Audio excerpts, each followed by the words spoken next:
Win.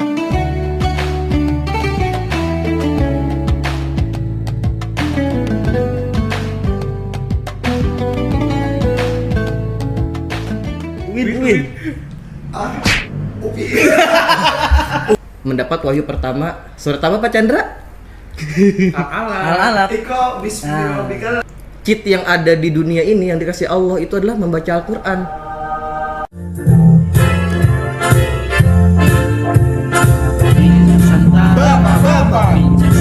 Bapak.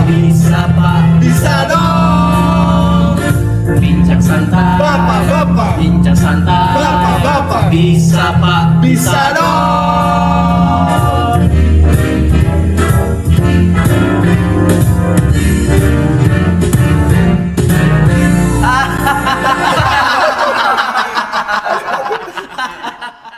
Selamat datang di acara kita. Bincang santai bapak-bapak. Bisa, Pak. Bisa dong. Ngomong-ngomong nih, teman-teman. Ini acara kita baru pertama kali nih. Doain semoga bisa lanjut terus. Ya nggak, Iya. teman-teman? Di sini kita mau bahas apa sih sebenarnya? Alhamdulillah ya, kita akan membahas tentang fenomena di bulan Ramadan. Ya. Kayak apa aja tuh kira-kira Pak Chan? Wah, banyak banget lah pokoknya ada masalah. Pokoknya selama bulan Ramadan ini kita kalau misalkan ada yang ditanyakan boleh nanya ke kita lihat via komen di bawah ini. Ya, Oh, iya, di sih. sini tuh kita konsepnya nggak ada narasumber, nggak ada host ya, tapi semuanya jadi host, semua jadi narasumber. Siapa yang bisa jawab, jawab aja udah. Iya. Gitu. Ya. Kalau nggak bisa jawab ya udah, Ya kelihatan udah. dia nggak bisa.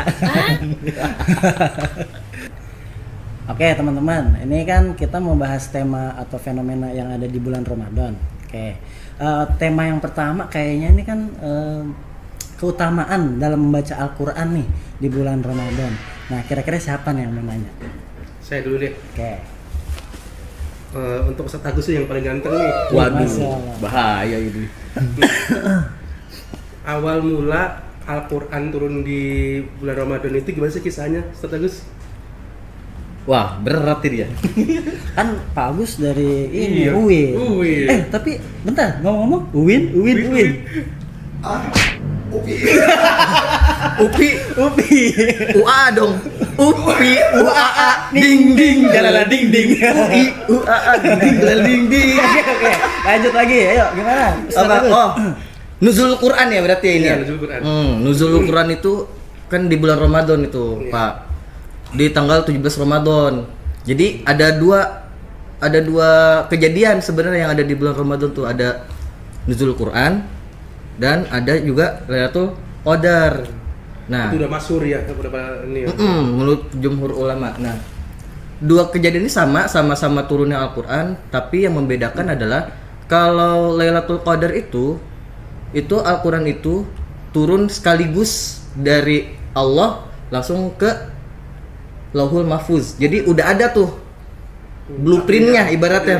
Blueprintnya, Blueprint atau cetakan pertamanya tuh udah ada. Nah, di malam nuzul Quran itu baru yang kisah Nabi Muhammad mendapat wahyu pertama. Surat apa Pak Chandra? Al-alaq. Al-alaq. Iko bismillahirrahmanirrahim. Iya. Ternyata. Ini UPI ini Universitas Pendidikan Islam ya? Walaupun guru olahraga, tapi pengetahuan Islamnya luar biasa. Masya Allah. Iya, jadi ada dua di situ. Baru- Di mana? Di Gua Hiro kan ya? Iya, di Gua Hiro. Tapi hero gua ya, hero-nya tuh bukan pahlawan ya, tapi Iya, iya. gua Itu superhero, Pak. Super Hero ya. Iya. Kalau Supermi Enak dong. gitu, teman-teman. Oke, berarti tadi tentang turunnya Al-Quran udah kejawab ya Pak Ocem ya? Iya. Oke, nah ini saya mau nanya nih. Tadi saya iseng-iseng lihat di status, ya kan? Status Pak Chandra. Wah, apa nih? Kenapa? Coba jelasin Wah, Pak Chandra. saya Kayaknya tuh buka lagi nih. lagi lelah banget, lagi Oh. capek banget. Saya juga baca tuh. Makan. Nah, coba Lelah mumpung banget ada orangnya kayaknya. nih. Gara-gara mumpung ada isi orangnya. istimewa ya? Nah, mumpung ada orangnya nih. Nggak ada masalah keluarga kan Pak? Aman. Oh, aman. Aman. Oke. Sebenarnya sih. Kebetulan kan jadi kayaknya tahun ini kenapa ya? Jadi kok semakin malas gitu. Bahkan buat baca Al-Quran sih malas banget. Masa udah high berapa ini? Baru 1 juz. Waduh. Masya Allah. Cuma 1 juz. Astagfirullah. Kayaknya malas banget buat duh kenapa gitu ya? Kenapa sih kira-kira Pak Aris nih, ada nggak sih kisi-kisi atau trik biar nggak malas gitu bikin buat ngaji kan? Oh, tips buat ngaji ya. Bagus. Wah, bagus sih pertanyaan. Ya, walaupun nggak bisa dipungkiri, saya juga kadang-kadang masih males ya. Cuman kita namanya berusaha kan. Kalau saya sendiri, Pak Chandra, Pak Kosim, Pak Fadli, itu ada namanya teknik tambal sulam. Apaan tuh? Nah, Tambah sulam alis. bukan dong. Tambal sulam Pak Tarno. Simsalabim jadi apa? Iya. Nah, terlalu tidak masuk akal ini. Nah, oke, lanjut ya. Nah, teknik tambal sulam ini kayak gini misalkan Pak Chandra. Misalkan kita buka sosmed 1 jam atau main game 1 jam. Nah, berarti kita harus tambal dengan membaca Al-Quran 2 kali lipatnya. Misal main gamenya 1 jam, oh berarti baca Qurannya 2 jam atau 2 lembar kayak gitu. Jadi ada motivasi tersendiri untuk diri kita. Oh, saya udah menghabiskan waktu 2 jam nih buat scroll TikTok misal gitu, atau buat buka Instagram. Oh berarti harus diganti nih dengan 2 lembar atau 2 juz atau 2 halaman membaca Al-Quran kayak gitu. Itu tips and triknya. Dan juga sebenarnya salah satu, kalau misalkan kayak dengan nge-game ya, itu kan ada nge-cheat ya. Nah, menurut saya salah satu cheat yang ada di dunia ini yang dikasih Allah itu adalah membaca Al-Quran.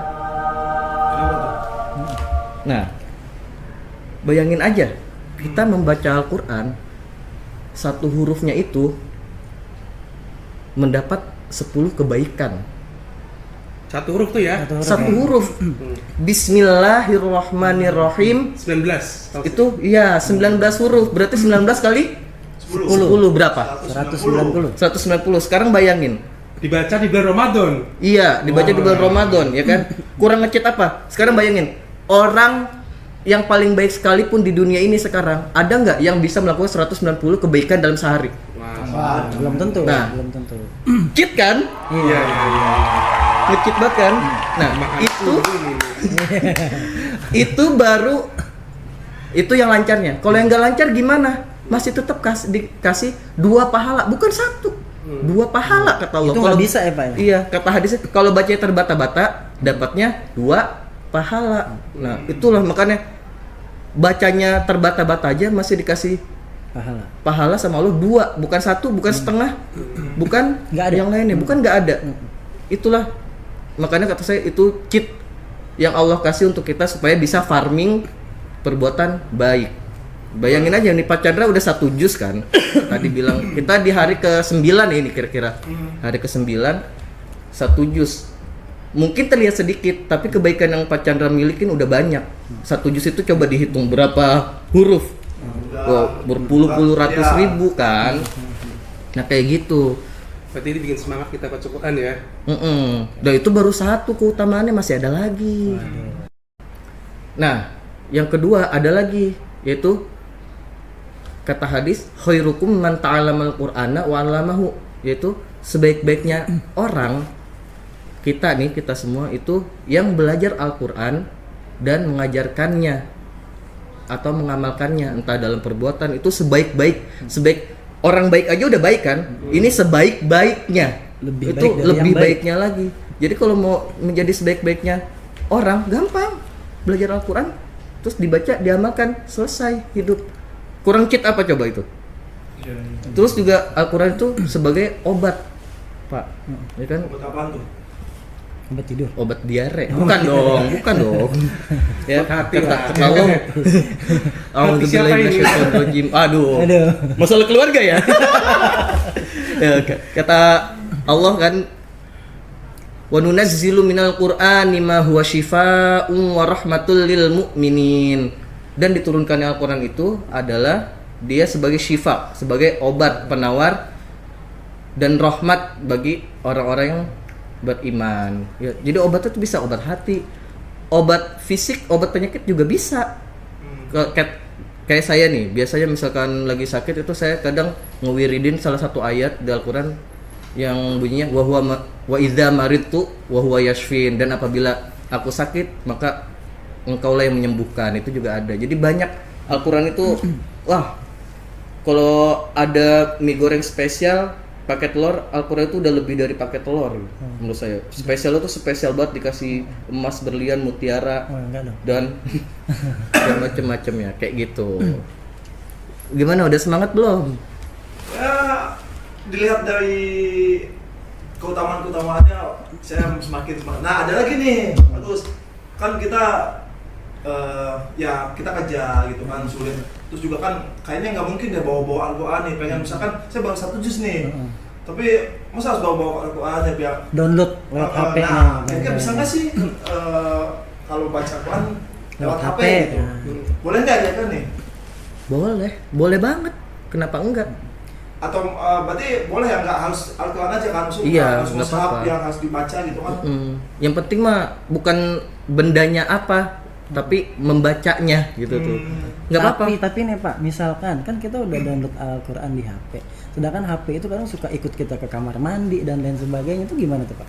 Oh nggak apa-apa, karena bentuknya itu si Al-Quran Al-Quran ini kan bentuknya aplikasi. Jadi ikhtiar kita, usaha kita itu dengan menutupnya aja aplikasinya. Selama aplikasinya ketutup, HP-nya kita bawa ke kamar mandi, itu aman karena zatnya udah nggak ada gitu tuh. Tinggal residunya aja gitu. Tapi kalau bisa kebuka nih HP-nya sengaja dibawa ke kamar mandi, ya jangan. Kan nggak mungkin dia sambil nongkrong. Oh, enggak. Iya, nah itu udah wajib dipukul itu. Kayak gitu ya. Aman ya. Jadi sekarang mah aplikasi Al-Quran udah banyak banget. Kita udah bisa baca Quran di mana aja dan kapanpun. Bisa tiduran ya sekarang ya. Sambil tidur boleh, iseng gitu. Dan ya kalau bisa, kalau misalkan Al-Quran mushaf itu dengan berwudu ya. Karena Kalau yang HP berarti nggak apa-apa, nggak mesti berwudu. ya Atau kalau harus bisa berwudu tetap juga? berwudu Berarti ya. menjaga wudu gitu ya? Menjaga wudu lebih ini, karena ayatnya ada tuh la yamassuhu illal mutahharun, kata Allah. Tidak menyentuh Al-Quran itu kecuali orang-orang yang sudah suci, bersuci kayak gitu.